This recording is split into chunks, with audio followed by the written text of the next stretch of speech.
Hey guys, welcome back to the Healing Kitchen Time. I'm so excited to have you back here in my kitchen. Today we are going to be making lemon meringue pies. Now this is a fan favorite for not only me, but for everyone out there. And now that spring is here, I think it's time to celebrate some of these lemons. So let's get started. We're going to first make our pate sucree. Now that is going to be the dough, our tart dough, pie dough that we will be making, but you can also use it as a sugar cookie. So it's a recipe that you can use it for multiple things, which I love. Then we're gonna start with my dad's famous lemon curd recipe. I keep telling him he needs to jar it and sell it. It's so good. So we'll be making the lemon curd, and then to top it off, we're gonna make a nice fluffy meringue and toast it with a blowtorch so it's got that marshmallowy flavor and it's gonna be divine. So I've got my Bosch mixer here with my paddle. You're gonna wanna use the paddle attachment for making the pate sucree. Okay, so we're gonna start with our butter. We're gonna do 3.5 sticks of butter and make sure it's soft. I would just put your butter laid out the night before on the counter and your eggs. Anytime you're baking, you always put it out on the counter first so that it's nice and at room temperature and you are good to go without any worries. Here we go, 3.5 sticks. Okay, so we have our butter in there. Now we're going to add 1.25 cup of regular sugar to it. You guys like how I always have to go on my tippy toes to reach things? Okay, so we're gonna add our sugar, and that was 1.25 cups. Here we go. Okay, put our lid on and turn on our mixer. Voila! You just want to mix it enough until it's nice and creamed. And you guys you'll be able to see. Let me take the lid off so it doesn't. Look at that nice and creaminess. That's exactly what we're looking for. Okay, now we're going to add 1 egg to it and our vanilla and almond. Now I love my vanilla bean paste. It's a must in my kitchen. It's probably a nutty necessity, I would have to say. So vanilla bean paste we are going to use. But first we're just gonna crack 1 egg, and always crack your eggs on the counter just to make sure that no shells get on the edge of your bowl, and always put the egg, crack the egg in a separate bowl just in case of anything else is going on there.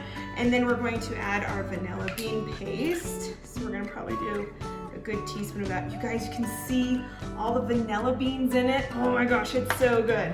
And then we're gonna do a capful of almond. I like the mixture of the vanilla and almond in this recipe. A little capful, which is almost a teaspoon, depending on the cap size, I guess. And you know what? I'm gonna add just a little more because I like a little strong vanilla flavor in it. Okay, so let's put our lid back on, and while it's on, we can pour it in. Okay, so now that the vanilla and the egg are all mixed in and the almond extract, we're now going to add our flour. So we're gonna need 1 pound of flour. So I've got my scale here. If you don't have one, again, you need to have one of these scales in your kitchen. And I'm gonna turn it on. Now I'm just gonna be able to just dump in my flour and make sure I get to 1 pound. Hopefully not too much over. Now, ooh, how many ounces are in 1 pound? Can you answer that? 16 ounces in 1 pound. Okay, now that I have my pound of flour here, I'm gonna add a little bit of kosher salt because salt enhances everything. So you want a little bit of salt in there. Okay, slowly turn on your mixer to level 1. Level 1, not 10. There we go. Actually, I'm gonna pour this all in, and then I'm just gonna put my lid on and let it do its thing because none of it's gonna go flying around me. And voila! Isn't that nice? Love this thing. And as soon as the dough starts coming away from the sides of the bowl, then you know it's totally mixed and ready to go. But don't over mix it, because then it'll come out really firm and we don't want that. Okay, dough is done. Do you see that? That is so perfect. It's still soft enough, but when we roll it out, see how it's soft? When we roll it out, we'll be able to make the sugar cookies. We can press this into any mold that we're gonna be using for our pies or tarts. This is such a good dough, and it's okay to taste test. So good. You can taste the vanilla, the almond. This is the best recipe ever. So our dough is all ready to go. Now, you know my trick when I'm working with doughs is to put on medical gloves because then the dough doesn't stick as much to your hands. Okay, so we're going to get this dough scraped out. Okay, so now I'm gonna lay a little bit of flour down on my surface. And remember, when we are using flour, we're throwing it at an angle, right? Because we want more surface coverage, okay? Now we're gonna roll this up into a ball. I just like to roll it right on over. And we're gonna roll it into kind of a log here. And then we're going to cut it in half. Right there. And you can put this in the fridge and let it sit for, I don't know, half an hour if you want, or even the night before. And just so it firms up just a little bit. But this dough is ready to go right now, so we are gonna keep going with it. I have a few different tart shells we're gonna be using. These are the ones I love the most because the bottom comes out. So after they've baked, I can nicely just lift it up and I don't have to worry about anything getting stuck in all of the little grooves there. Another one, the silicone ones, and those ones usually can just peel off once it's cooled down, but I really personally like these ones the best. Okay, so I've got my rolling pin. Let's get these things rolled out. So I always roll one direction, turn it around, and roll it the next. Now, because I did not put this in the fridge, it is a little bit more flimsy, I guess to say, but that's okay. Just make sure you know how to work dough, and you want to go about 1/2 inch to 1/3 inch, especially for sugar cookies. Make sure it's 1/2 inch. We can start putting this into our tart shells. So I've got my tart shells, and anytime you are using any kind of tart pan, tart shells, to measure how much you're gonna need, you place that down, get your little handy dandy knife, don't scratch up, and you're gonna go about 1/2 inch around it. Here we go, we're gonna spray really fast the edges, okay? Now I'm gonna take this dough, fold it in half, then lay it in there nicely, flip it over, and I'm gonna lift and push. Lift and push, lift and push until it's on there. Now because this is so pliable, it's super easy to do fresh like that. So I just want to press into those edges like that. Press down the center, but definitely make sure you have a nice little edge there. Now we're going to take our fork, and you want to make sure you put in those little air holes in the bottom, so while it bakes, then it won't poof up so much. So that's one way, because we're going to be pre-baking these shells before we put the lemon curd in it, because we want both this cool down and the lemon curd to be cooled down. Also, what we're going to do is place a piece of parchment right in the center, and you can get these pie weights. They're just really heavy clay, and it makes it so that it keeps the shape of the tart that you want. I don't know if you've ever gone to bake something and the pie shape itself just kind of disappeared. If you do not have pie weights, that's totally fine. You can use dried beans or uncooked rice. And I always have to say that because I don't want you to put like cooked rice in here. Then you just kind of push these little clay weights to the edges so that that parchment and the crust will bake exactly how you want it to. And then in the oven it goes at 350 degrees for about 15 to 17 minutes for this size of tart. If you're making sugar cookies, I'd say about 12 minutes. For larger tarts like a pie shell, I would say I would go about 15 to 18 minutes on that. So we have all 4 of our little tarts, our little mini pies, ready to go. In the oven they go. Now it's time for the lemon curd. So this is the part that we're gonna do first, and then we're gonna cook it over the stove on a double boiler, which means you just have another pot that the metal bowl or glass bowl will fit into, and you only want about 1 inch of water on that. So that's the double boiler. So that'll be ready. We're going to have a 3/4 cup of sugar, just regular granulated sugar.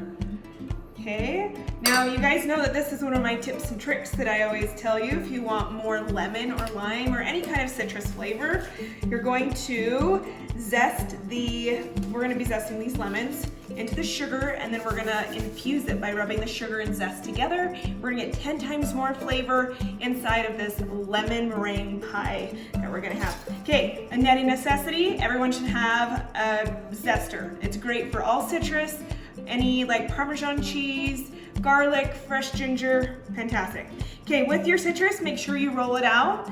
That's breaking up the segments so it will juice a lot easier, and you want to do this before you start zesting, otherwise it'll kind of pop open and juice will go everywhere. So we're going to zest straight into our sugar bowl. Oh, you guys, it smells so good. I love the smell of citrus.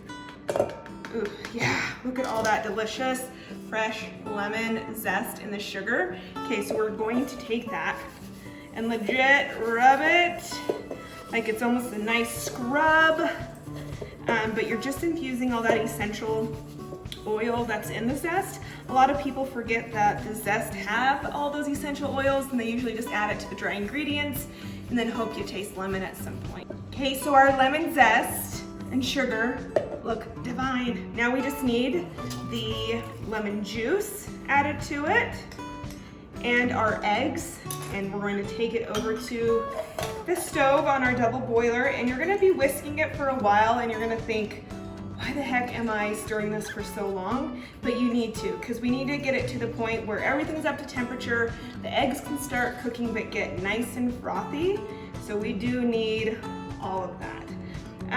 So I will fast forward that portion of it just so that it kind of goes a little bit quicker for you guys. Sugar, zest, ready to go. We've got our fresh lemon juice, so we're gonna add that into it, okay? And just whisk that up. Now I've got my 3 eggs we're going to add in there, and we want to make sure that this is fully incorporated. Make sure it is fully whisked together. Now we're going to head over to the stove. We're going to do our double boiler. Now you can get the water up to a boil, but then bring it down to low, just enough so it's steaming the bottom of the bowl. You don't want to have high flames, otherwise, again, you're going to come out with scrambled eggs instead of a beautiful lemon curd. All right, head over. All right, so we've got the water boiling. So again, I'm going to turn down just a little bit, and we've got our mixture, and you're going to continue, just place that right on top and continue whisking until it becomes this beautiful, nice, creamy curd, which is more like a thicker than jam is what we're looking for. And then I'm going to put a few tablespoons of butter at the very end to just finish it off so it has that nice shine glazed look on it. Anyway, so we're going to fast forward through this part.